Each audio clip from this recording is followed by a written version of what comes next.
What is going on? You are listening to Tag's podcast, aka Talk About Gay Sex Podcast. This is episode 658. I am your host, Stevie V, and as promised, here is the interview we did with David Wichman talking about his brand new book, The 4 Rooms, an Inquiry on Sexual Freedom and Well-Being. Highly recommend this book. We had a little glitch obtaining the recording of this, but thank goodness we salvaged it. And let's just get right into it. Great. Okay, great. Everyone can hear us. We want to welcome our very special guest, David Wichman, who has a brand new book called The 4 Rooms. He is the award-winning author, sex worker, content creator, and sexual freedom advocate. David Wichman's new book, like I said, The 4 Rooms, is an and I want to talk more about this, anti-self-help book for the LGBTQ plus men that struggles with sexual well-being. David, welcome back to Tags Live.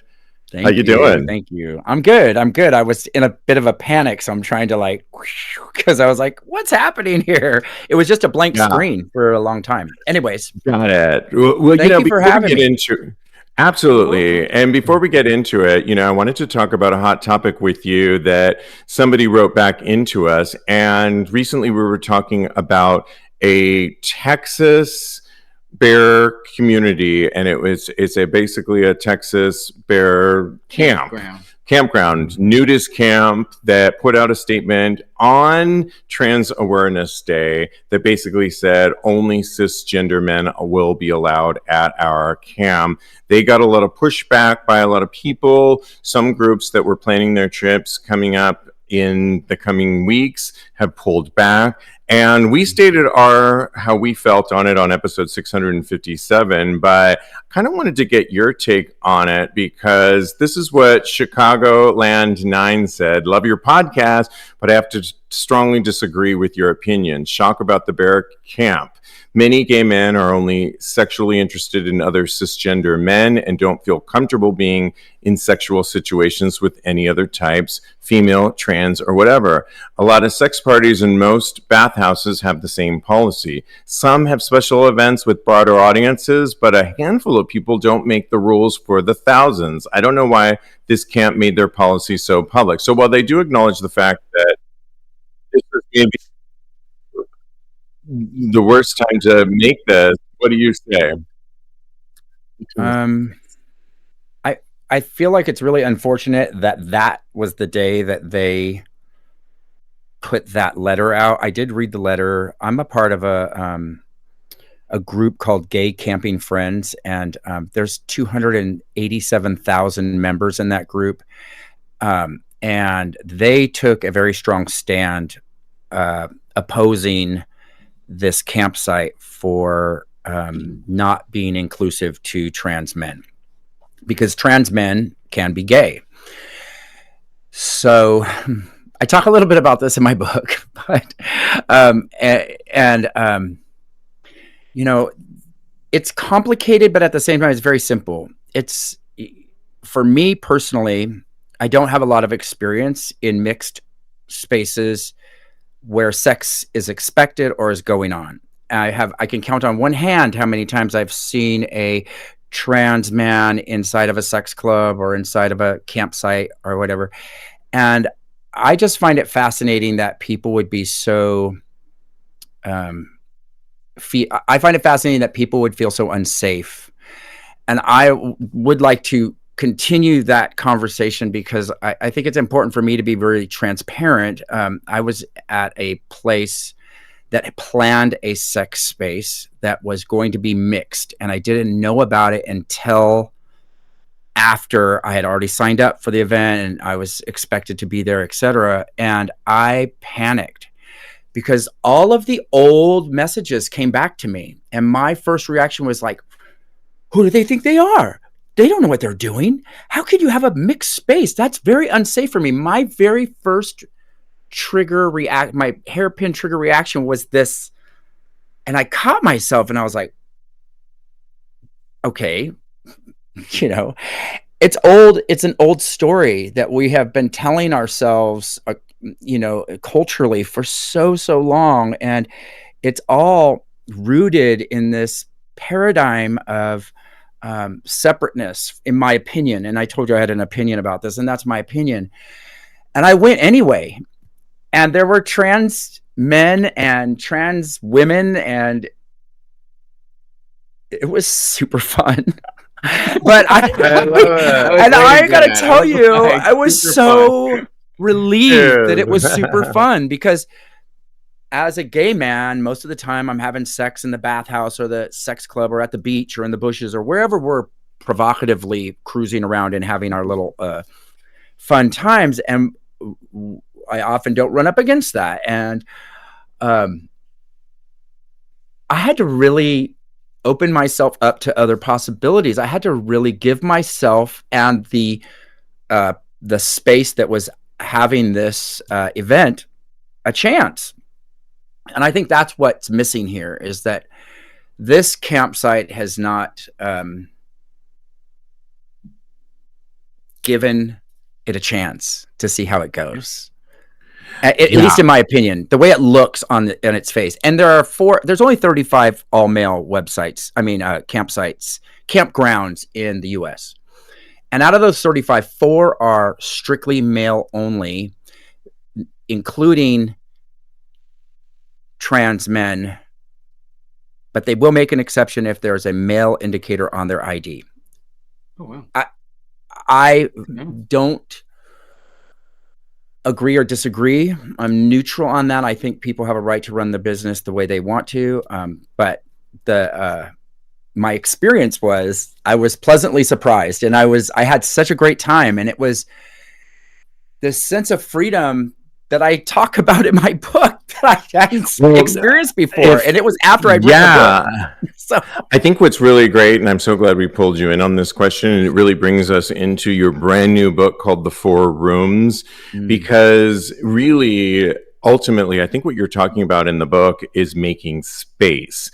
It's not a self-help book. You say it's the anti-self-help book. We'll get into what you meant by that. But just really briefly, the 4 rooms is divided into 4 parts: the thinking mind, the room of emotions, the room of the sacred, and the room of the body. We'll get into a little bit of those, but we definitely have to talk to you about, you draw upon 18 years as a sex worker working with clients. You also draw upon trauma growing up with sexual abuse, drug addiction, and alcoholism that you talked a lot about in your last book when we had you here. A deep dive workshop that you did with clients on this particular book. What can you tell us about, that's why this question was really important, about making space and why you wrote this book? Why I wrote the book is too long to talk about, but it's, in short, it's the book I wanted to write instead of my memoir. I didn't really want to tell my story again. I've been sober a long time, and I go to meetings and things like that, and I've told my story 1,000 times, and I was convinced to write my memoir. And they said, you could do the same job that book will do in this. However, my first book spoke to Jim and Doreen in Idaho, and parents and grandparents of other queer children who, anyways, and I wanted to write this book to speak specifically to the very niche market of men who struggle with their sexuality and their feelings of not enoughness, and many, not all, but some who I work with and who I've walked into the room with, who I've been seeing over the years, including the disabled and elderly and people still in the closet, and and so I wanted to speak to them in the first book, and I felt like I didn't get to do that. And so immediately after that book came out and all the awards and the pandemic was over and all that stuff, I started working on this book. And while I was working on this book, I was rediscovering all of the stuff that I wanted to say. And I really wanted to focus not so much on prescriptive self-help type messaging, but to really cultivate curiosity, to ask people to live in wonder instead of looking for answers. And so anybody who reads this book if you want answers, you're probably not going to find them in my book. So, yeah, I don't say if you do this, you'll get that. But I do encourage people to develop relationships with their ideas, their relationships to their talks. A lot of what happens in our thinking mind and in our emotions and our world and the stories we tell ourselves is that we try to change them. We want to overcome or fix or take this course or go to therapy and think that this message that I received when I was 6 years old, that I'm broken and that I don't belong and that I should be ashamed of myself and etc. All whatever that message du jour is, it's not necessary. My theory, my hope is that we relinquish the idea to be rid of it, to actually allow it into the room, to make space for all of the messages that come our way, because they do show back up. And you'll hear terms like I was triggered, or I had an experience with another person. It reminded me, I saw somebody beating their wife or whatever it is. And they re-experience the trauma, and then back in therapy we go. And my idea is that we don't try to fix it, that we invite it and explore it, and then we allow it to be right-sized and look for all else that is possible. I know that was a lot to say, so I apologize. No, it's beautiful. And it brought up a good question for me, because it sounds to me like you're saying that the trauma will always be with us. And that can come up in so many different ways when you're out there in the world. I kind of want to dive into how those ways can pop up for us when we're coming in. Like, from your experience, have you seen that these things can affect us in our lives, and why we should learn to be comfortable with them, I guess is my question.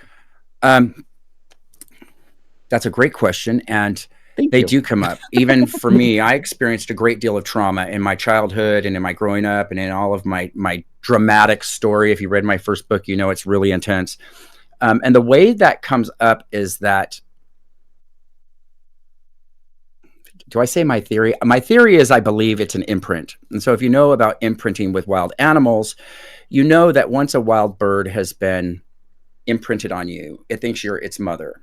And it develops this relationship and this dependence on you. And my idea in the book, if we work with the ideas of the problem or the trauma, and we allow it to be right-sized, realizing that the more we try to change it, it's kind of like, I wish I had a book here. It's kind of like anxiety. And this is relating to sex, love, intimacy, and sexuality. If we are anxiety-ridden, and my hands are anxiety, and anxiety is this big, and the only thing I see is anxiety. It's the only thing I'm thinking about. And every time I change it, don't think about an apple. Every time I think about it, every time I talk about it, I bet you're thinking about an apple, right? So it just gets bigger and bigger, and the wall gets bigger. And the more we step back and make room for the anxiety to exist, it doesn't go away. The whole other perspective joins us in the room, and there are other possibilities for us to pay attention to. There are other qualities that we contain. There are other experiences that we have that can help us co-regulate that experience. And so the invitation with the 4 rooms is, as we go through each room, we make room for the stuff that comes up. And I ask us to make room for fear. I ask us to make room for shame. I ask us to make room for joy as well. So, that's my whole, trauma does come up. It comes up for me. I mean, if you look at my closet, I travel a great deal. I travel all the time. And I walk into my closet and it's just a shambles. It's just a disaster, and I'm not organized. And I stand in my closet and I'm traumatized by it. And I'm not traumatized, big T trauma. I'm just like anxiety ridden about it because I need to clean it up. We just talked about spring cleaning on episode 657, and he's not doing it. I'm doing it, but yeah, it reminds still a mess, me though, my closet. But yeah, right. It reminds me of growing up in this squalid house with chaos all around. But it's those types of things are called. It's a re-feeling, a re-experiencing of this experience. And so I'll turn to what else is possible. I'll turn to the idea that I can take one piece of clothing out and go put it on my bed and start to pack and do one thing at a time. And I'll really engage with who I am and remembering that I'm not living in a squalid, broken down house with drama and trauma and violence all around me any longer. But it takes time. And so when we are dealing with our sexuality and our feelings of not enoughness, if we're not curious, if we're living in the idea that I'm too fat, I don't have a big enough, do we cuss on here or not? Dick. Yes. Okay. No one wants to fuck me.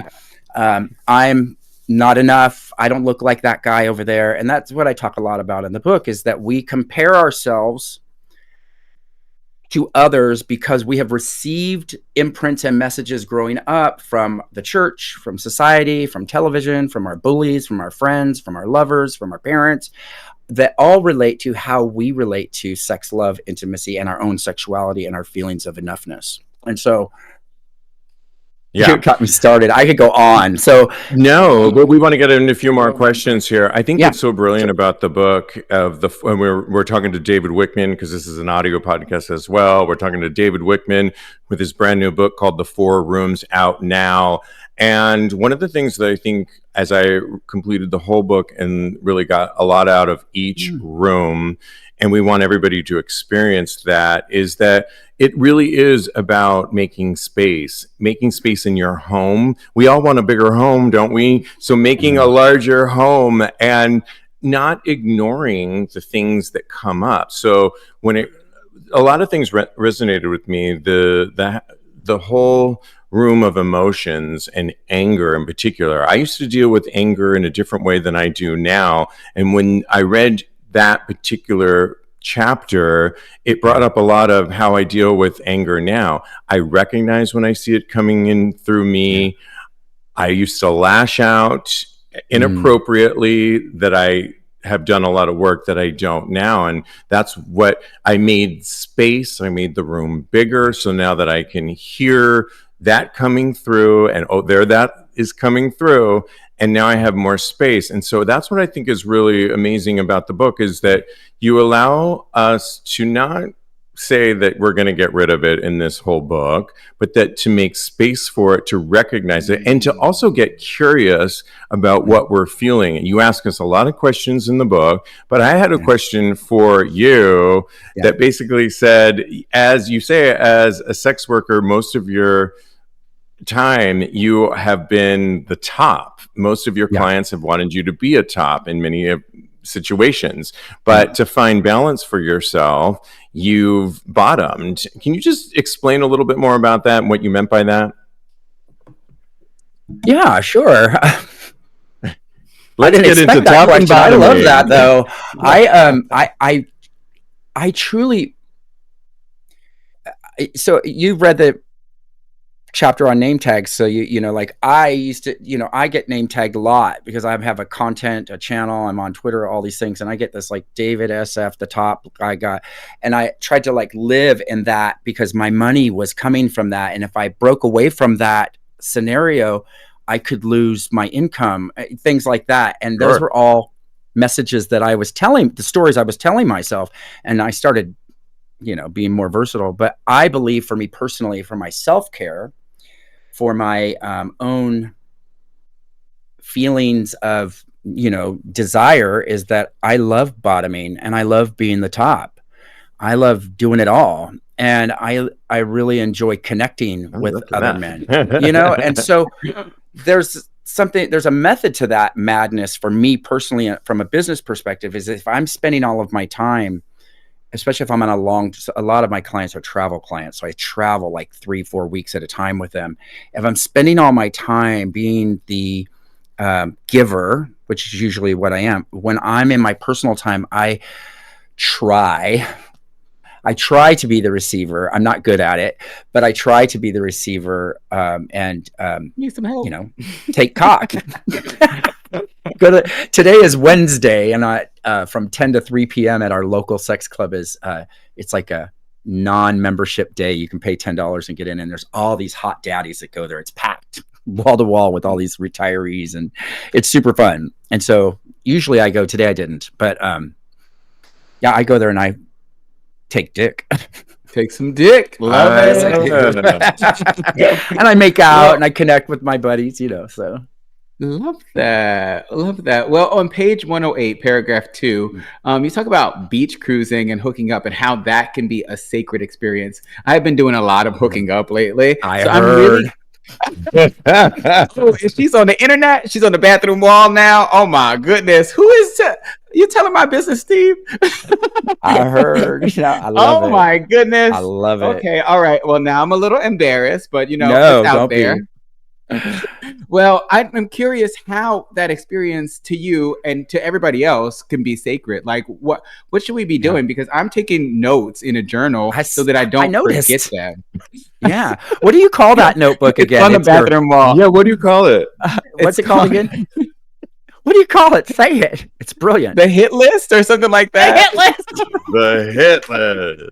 I'm dying. I heard that. I was like, yes, he's journaling his tricks. Goodness. I love it.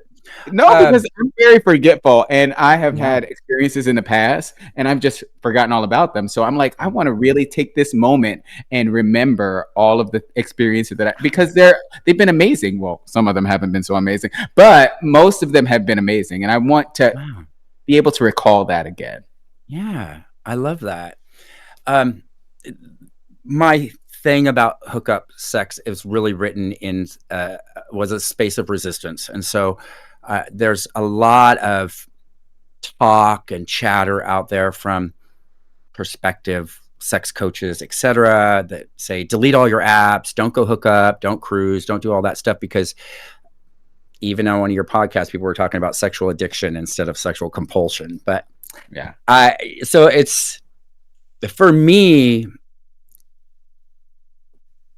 I feel like when you're cruising, it's 90% energetic. It is not, you see the guy, I'm going to, I want to be with that guy. He's exactly what I want. I think there's a template there that, yes, I'm attracted to that physical body, or I think that's hot.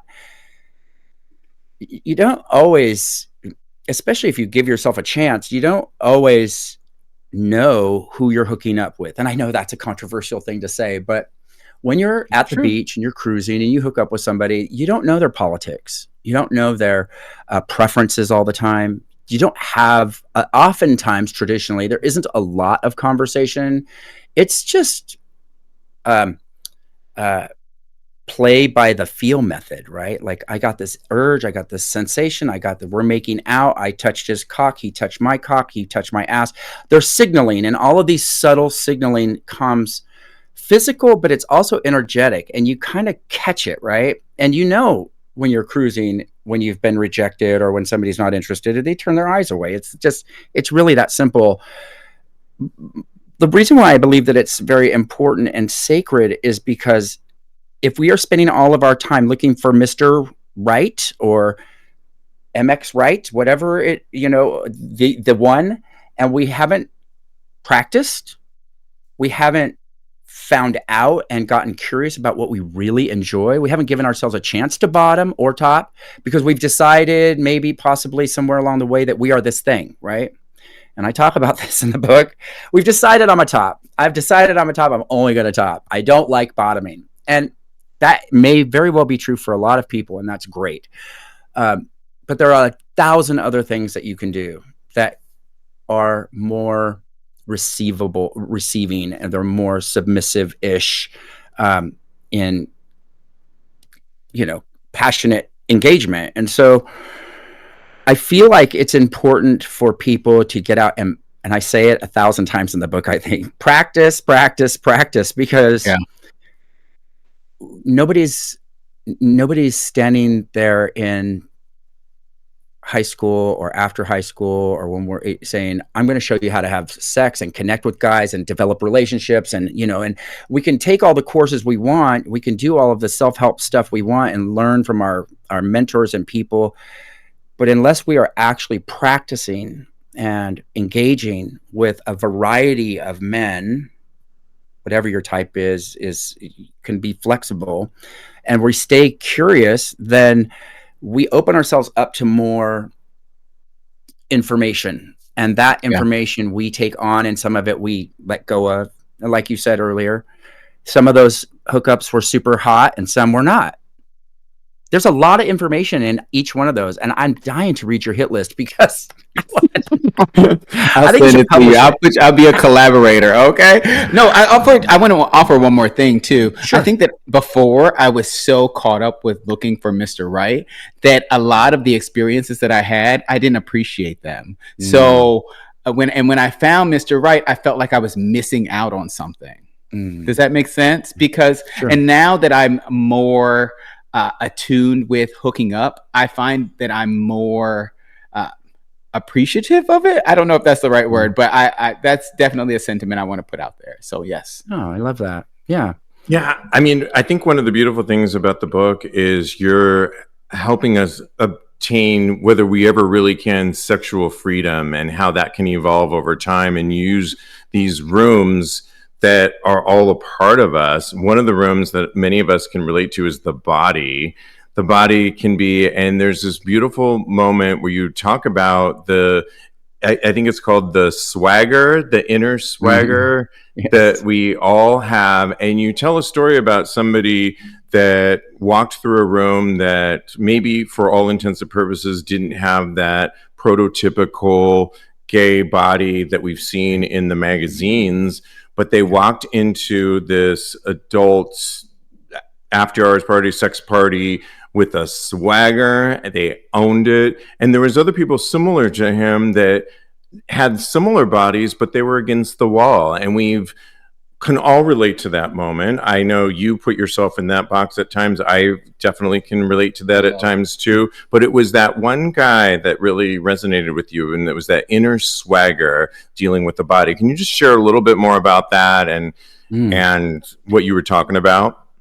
Yeah, it takes a lot of courage to own who we are. Even myself, it takes a lot of courage for me to just engage. And little do I know that by me engaging, I'm inviting others to, I'm mirroring and modeling for others that they have. It's almost giving permission to the rest of the people in the room. And you know, sex club culture and bathhouse culture is a very interesting thing that happens in our culture. And when somebody goes there and they take their walls down and they just let go, like this man did, it's an invitation for others to do the same. And you know, usually you see like the hot Adonis guy hooking up with the other hot Adonis guy, and they're carrying on, and everybody's voyeuring and looking and going, "Oh God!" Exactly. And so, you know, the traditionally sexy guys who are hooking up and having fun, and the voyeurs are thinking, "Oh, that's super hot. That'll never happen for me." Right. Then they see the 60-year-old pot-belly bear guy who's you know, he's not unattractive, but he's not what people would call attractive. He was probably well over 60, but he was having the time of his life. and everybody else started playing on their own, and they weren't necessarily joining in with him, but it was one of those things that I witnessed that I thought, that's a energetic swagger, and I want to investigate that more. And so as I kind of dug deeper around there and paid attention to that stuff, and I started practicing doing that, right? So I would go up to some 75-year-old daddy at the sex club and just start making out with him, just because people were standing around, roaming around, and it was boring, and I wanted some action. I wanted people to engage. And sure enough, and my partner's like off in the corner, he's coming over, and everybody started playing. And so what that does, that inner swagger, is you bring in this invitational, permission-giving energy into the spaces that we walk into. Yeah. If we continue to walk into spaces with expectations of what am I going to get all the time, it doesn't mean necessarily that we're selfish. But if we walk into a space in order to, I would say, because I lack the terminology, to serve, to show up and be useful in the rooms we walk into, like to go and give something. Be curious about what can I offer here? Who can I offer something here to? it shifts the perspective around. Instead of us looking for what am I going to get, who do I want to fuck, how am I going to get it, I stop doing that, and then I pay attention to the ground that I'm walking on, and I'm just like looking around saying, how can I be more invitational here in this space that I'm walking into? Not everybody's going to nail that. It takes practice. Everyone's nervous. We get insecure, and that goes for in the bedroom with a first date with our partner when we want to try something new, with even if we're in a monogamous relationship, fear and insecurity and all of those ideas and stories come up. And our job, I believe, at least my personal opinion, our job is to get curious about them. Well, the book is called The 4 Rooms, David Wichman. It is out now. It is such a really good read, and you really, I got so much out of it. And I love you pose questions for all of us, no matter where you are on the spectrum. Yes. And we encourage, we'll list everywhere where you can get it. But congratulations on the book, because I really know you put your heart and soul into this, and it really resonates. I love it. Yes. I'm so glad you liked it, because I was very curious. I was like, I wonder if he liked it, because I hadn't heard anything from you. Like, sometimes people call me or text me like, I love your book.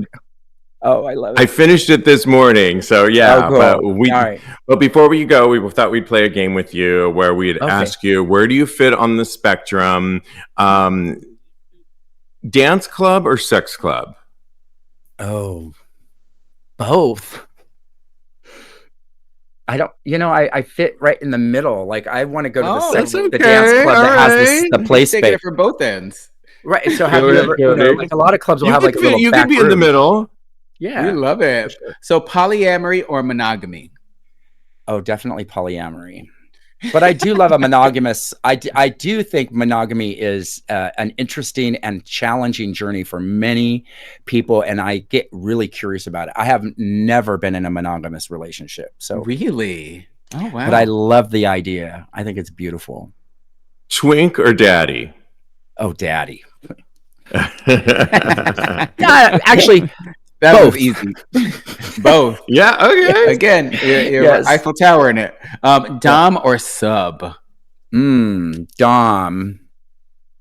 Oh, so I don't know. What is a switch? There you go. I'm a switch. Oh, yeah. You just in the middle the whole time. You're right in the fence. Because I like it all. I like to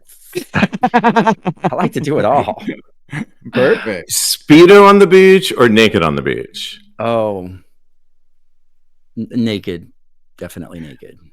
Okay. All right. And you go with the last one. Bedroom or outdoors? Oh. Well, if you've seen my bedroom, you would say bedroom. So, I do love outdoors. It's crazy. I do content in my bedroom, so I have all the stuff. Oh, we got to collab. I have we'll talk my husband's later. The cameraman, and he joins in all the time. It's super fun. Oh, I love a cameraman joining. That's my favorite part of a scene. It's so cool. And then I just sit back and very cool and hold the camera. I love it. Well, the book is called The 4 Rooms. We mentioned it before. It's available everywhere you can get it. How can people follow you, David?